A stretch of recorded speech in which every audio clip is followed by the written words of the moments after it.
Welcome back to today's commentary program. If a nation initiates a war but continues to provide electricity, water, and internet to the opposing cities, can it still be rightfully labeled an aggressor? Amidst a wave of chaotic information, a crucial truth is often overlooked. Millions of Ukrainian citizens in conflict zones have not been abandoned. They are not only alive, but also able to attend school, go to markets, and access medical care under the presence of Russian troops. This isn't a miracle, it's a strategic or humanitarian choice by a party condemned globally. While President Zelensky is celebrated as a hero, leaked evidence from international reports exposes a government steeped in corruption, fascist tendencies, and the suppression of dissenting voices. One hand solicits aid, while the other approves the evaporation of billions of dollars, leaving no trace. Who is truly exploiting their own people for personal gain?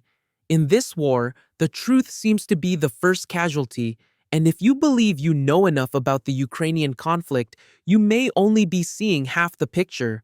Watch until the end because what's coming may make you rethink this entire war in a completely different light. Ukrainians are not dying from bombs, at least not all of them. They are dying from silence, from fear, from a government that pushes them onto the battlefield like expendable pawns, draped in a flag of patriotism. In a small town in the Donbass region, there's a mother whose story never makes it to Western news. Her son, just 18 years old, never held a gun, was conscripted in an emergency mobilization. Only 3 days later, she received his personal belongings in a bag, along with a death certificate stating he was killed by shrapnel. No location, no date, no body. At his funeral, she had nothing to bury, just an old photo and an unfinished letter her son had been writing. "Don't worry, Mom. I don't even know who I'm fighting." This is not an isolated incident. According to reports from Human Rights Watch, since the beginning of the conflict, the Kiev government has conducted numerous forced conscription campaigns, regardless of age or health. Some were seized at cafes, others were forced onto military vehicles on their way to the market. They receive inadequate training and have no right to refuse. They are given an old rifle and an order: move forward. The question arises, if they were true warriors, why resort to coercion? Meanwhile, Western media relentlessly paints a picture of a united Ukraine, resisting with great fervor. But they do not live there. They do not see the young Ukrainian soldiers collapsing in panic before firing a single shot. They do not see mothers like her standing silently by the window each evening, waiting for something that will never return. When Russia launched its military operation, the strange thing was not the scale, but the way they acted. No massive attacks, no elimination of civilians, even opening humanitarian corridors, allowing people to evacuate to their side. Meanwhile, the Kiev government tried to block people from leaving, keeping them as human shields, a country torn apart by artillery fire, yet not allowing its people to leave. So who is the real occupier? Ukrainians are not government factions. They are not witnesses. They are victims. They are people caught in the middle, with one gun pointed at them bearing their own national flag. And when blood is shed, the media will say it is a necessary sacrifice for freedom. But what kind of freedom requires trading the lives of its own citizens? Those who die on the front lines may not necessarily die from Russian bullets. Sometimes they die from abandonment. From a comedian to a global icon in just a few years, Volodymyr Zelensky has become the perfect media symbol for the West. With his khaki t-shirt, stern gaze, and emotionally charged speeches broadcast globally, he is not just a president, he is a wartime hero crafted for the world stage. But what happens when the cameras turn off? Documents from the very international organizations that once praised him begin to reveal a different truth. According to reports from Transparency International, Ukraine under Zelensky remains among the most corrupt nations in Europe, and that number has not decreased but increased during the period of receiving tens of billions of dollars in aid from the United States and the EU. In 2023, a series of investigations from Western media revealed at least 5 arms purchase deals showing signs of unusual price inflation, including an artillery shell deal from Turkey priced 3 times higher than the market rate. The money was dispersed, the weapons never arrived, and soldiers on the front lines are still wearing tattered armor. And then, there's the story of the villas in Marbella, the accounts in Cyprus, the shell corporations in Panama. Assets, not in Zelensky's name, but held by his close associates, former actors, television partners, media advisors, none of whom have any military or political experience but have the authority to approve the national defense budget. The question is, why does the West still accept this? Perhaps because Zelensky doesn't need to win on the battlefield, he just needs to win on the screen. A speech at the United Nations, a handshake with the US president, a visit to France, each appearance is met with fanfare. But the price to pay is the lives of soldiers lacking ammunition, residential areas turned to rubble as civilians flee, and the Ukrainian economy being drained daily while Western consulting and media firms sign lucrative contracts. Zelensky, a man who may not control the front lines but controls the narrative with exceptional skill. And when a nation is led by a media campaign instead of a national strategy, what is being protected, territory or a script? His smile may inspire, but behind that smile lie countless unchecked contracts and the lives exchanged for applause. Perhaps he doesn't need to win the war because, in the eyes of those crafting the narrative, he just needs to look like a hero. In war, everyone assumes that the strongest is the one who fires the most bullets. But the truth is the opposite. The strongest is the one who has the power to shoot, but chooses not to pull the trigger.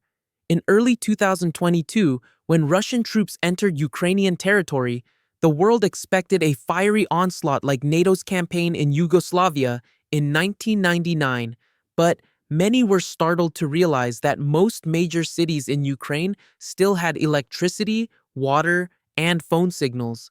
The trams were still running, hospitals remained open, and the internet, the most dangerous weapon of information, was not cut off. If the goal was annihilation, Russia had more than enough capacity to do so within 36 hours. But they chose restraint, a strange strategy in an age where everyone thinks that quick, decisive action is strength. To quote General Sergei Surovikin, the commander of the Special Military Operation, "We have avoided targeting civilian targets, especially during holidays and peak hours. We do not want to kill civilians just to prove something." Many thought it was just a justification, but when satellite maps and reports from the Red Cross were released, the data showed that during the first 8 months of the operation, over 80% of the attacks targeted arms depots, logistical facilities, or military strongholds rather than schools, hospitals, or residential areas. A Western expert even admitted on television, Russia could bomb all of Kiev in a single day, but they don't, and that's what we can't understand. And perhaps because they can't understand it, they fear it, because no one fears a madman with a knife, but everyone fears someone sane enough to keep the blade sheathed until it is truly necessary. Try reversing the question. If the Kiev government truly believed that Russia was a madman, why did they leave civilians behind? Why did they not evacuate all the key cities? Perhaps because they also know that their opponent, even as an adversary, still maintains principles. Russia's restraint does not come from weakness, but from the realization that behind every house is a family, behind every electric pole is a clinic, and behind every child drawing in a bomb shelter is a future. In a war where everyone tries to shout the loudest to gain a voice, sometimes silence is what makes people listen the most. And perhaps that restraint is the most powerful blow of all. Some wars do not need gunfire, tanks, or battle maps, but they are even more dangerous because the loser does not realize they have been defeated. That is the war of information.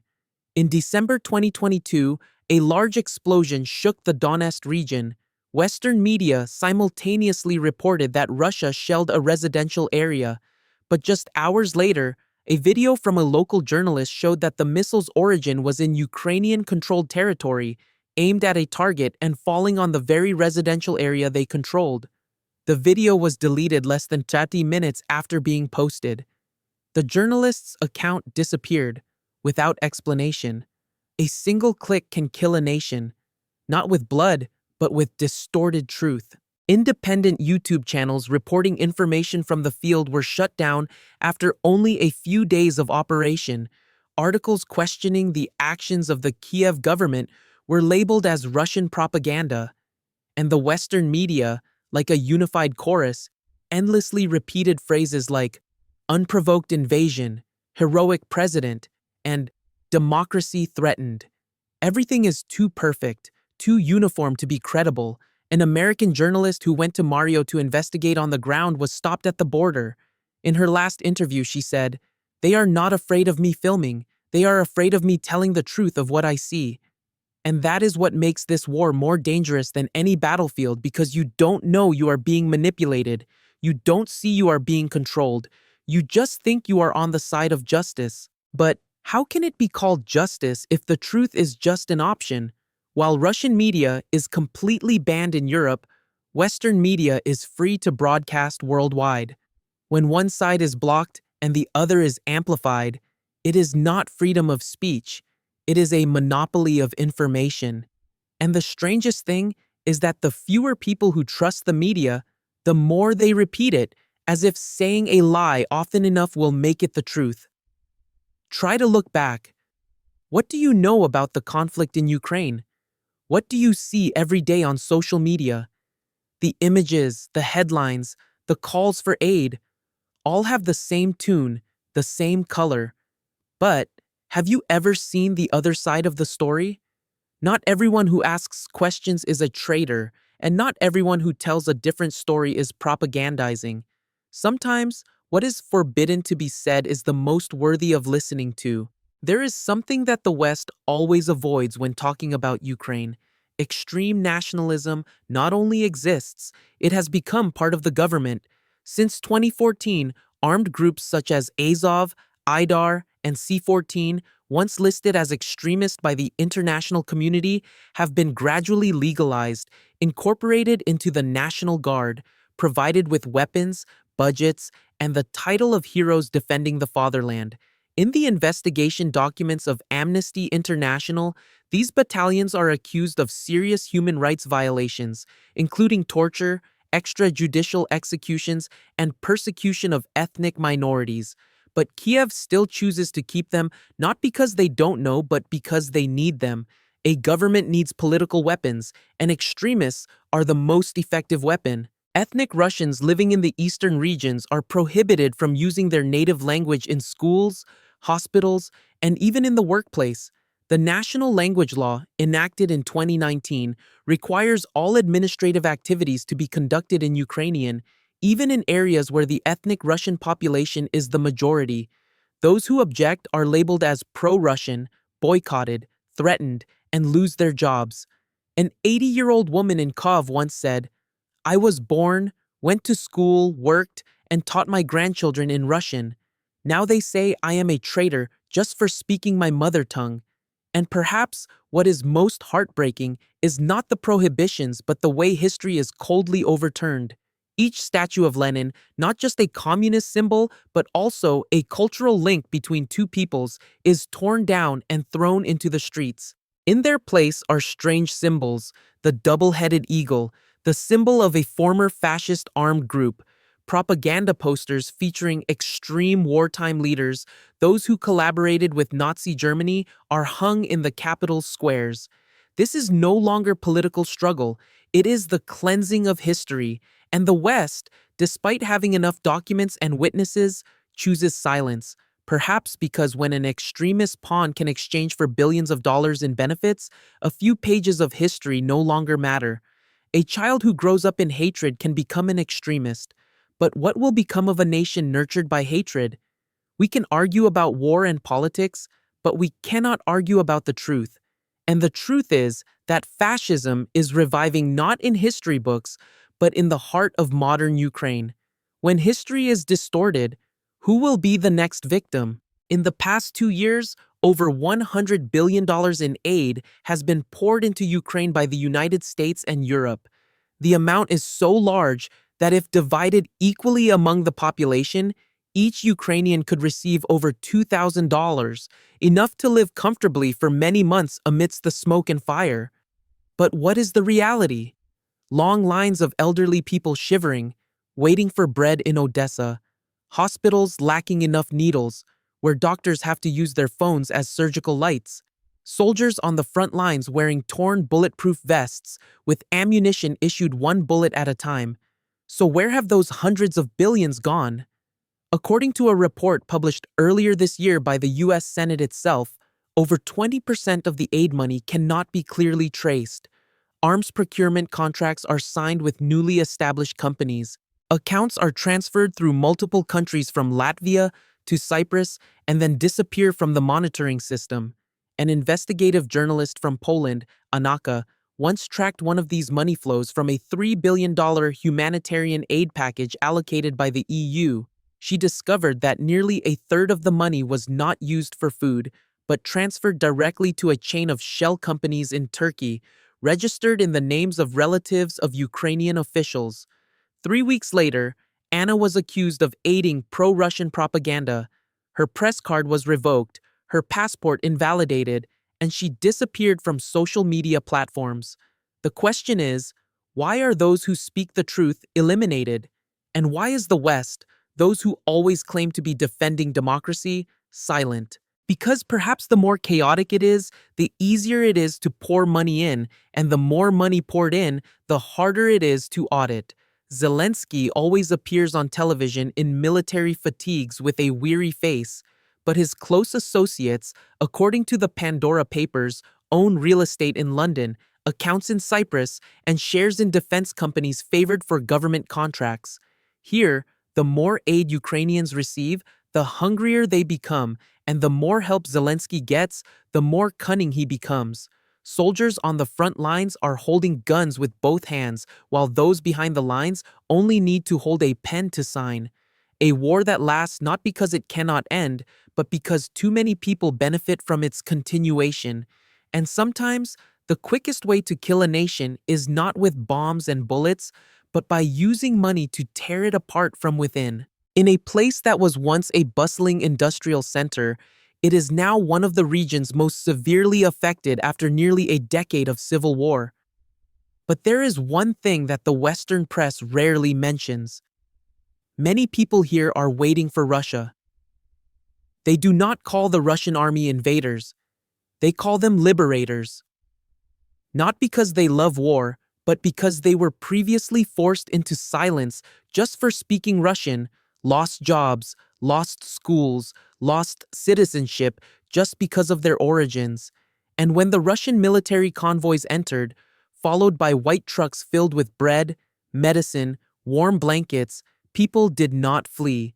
They stood by the roadside and wept. A 9-year-old girl named Alisa was lifted out of a basement shelter after many days without food. Her face was smudged with dirt, her arms still clutching a teddy bear. She sobbed when she saw a soldier hand her a loaf of bread and a carton of milk. "Are you Russian? Then you won't kill me, will you?" That is a heartbreaking question not just for the soldier, but for the whole world. A child having to ask that means someone has instilled in her the image of an enemy.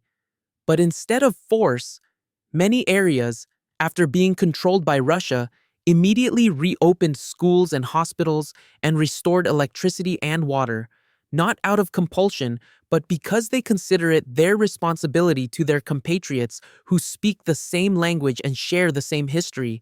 The press can rewrite the story. Politics can redraw the map. But human emotion is something that cannot be directed. And in a war where everyone is vying for victory, there are those who quietly do the opposite, rebuilding what has been destroyed, restoring roofs, relighting hearths. In war, those who bake bread deserve to be remembered more than those who hold guns, because sometimes what preserves a nation is not weapons, but compassion. There is a question that very few dare to ask.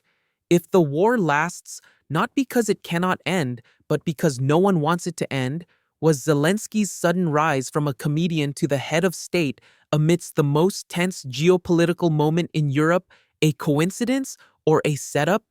The hypothesis circulating among observers is no longer a conspiracy theory because the evidence is arranging itself into a sequence. Zelensky comes to power, NATO expands its influence, and Ukraine, from a neutral buffer zone, becomes a military launchpad. And when tensions explode, what is the strangest thing?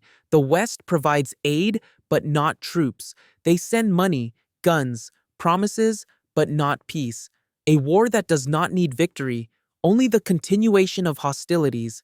The longer, the better, the more bloodshed, the more reason to control Ukraine through reconstruction contracts, international debt, and long-term dependencies. The dead remain behind, while the survivors are indebted. Do you think that someone like Zelensky, who used to be an actor and has never held a military position, is truly the flag bearer or just a pawn pushed onto the board for the audience to follow? A perfect media image to hide the hands behind the scenes. Here's the translated and rewritten version in American English, with a touch of interpretive expansion. If they truly desired peace, why did they reject every proposal from Russia in early 2022 when Kyiv was still intact? Why did they stall each round of negotiations while the Ukrainian people suffered more and more losses? Try putting yourself in the shoes of an average Ukrainian citizen, not one of the talking heads on television, but someone living in a border region where every night could be their last. Who would you choose? A president installed by the West, or a solution that could silence the bombs? This war, if it's a play, isn't one where the audience just sits and watches. They're forced to live on that very stage. And the ultimate question, who's really directing this whole thing? There's a Ukrainian mother still waiting for her son at the doorstep, even though she buried his last shirt last year. There's a Russian soldier who hesitates to fire at a house with lights on, knowing there might be a family having dinner inside. There's a young journalist stripped of their citizenship for daring to ask where the aid money went. And there's a child in Donetsk who cried not because of an injury, but because someone gave them a warm glass of milk for the first time in months. These people don't represent any side. They're just human beings caught between two barrages, amidst misleading headlines, and in a war they weren't allowed to choose. War on a map is red and blue, but in real life, it's sweat, blood, tears, and nameless dread. Therefore, it would be a mistake to see this as a simple black and white conflict, because behind every gunshot is a story that even the one pulling the trigger might not fully understand. This isn't just a war between Russia and Ukraine. It's a war between media and truth, between propaganda and conscience, between what's allowed to be told and what's forced to be forgotten. And you, the person reading this, don't have to choose a side. You only need to choose what's right. Choose what might make you disagree, but also make you think again. Because the truth doesn't take sides. It only stands by those brave enough to look it straight in the eye.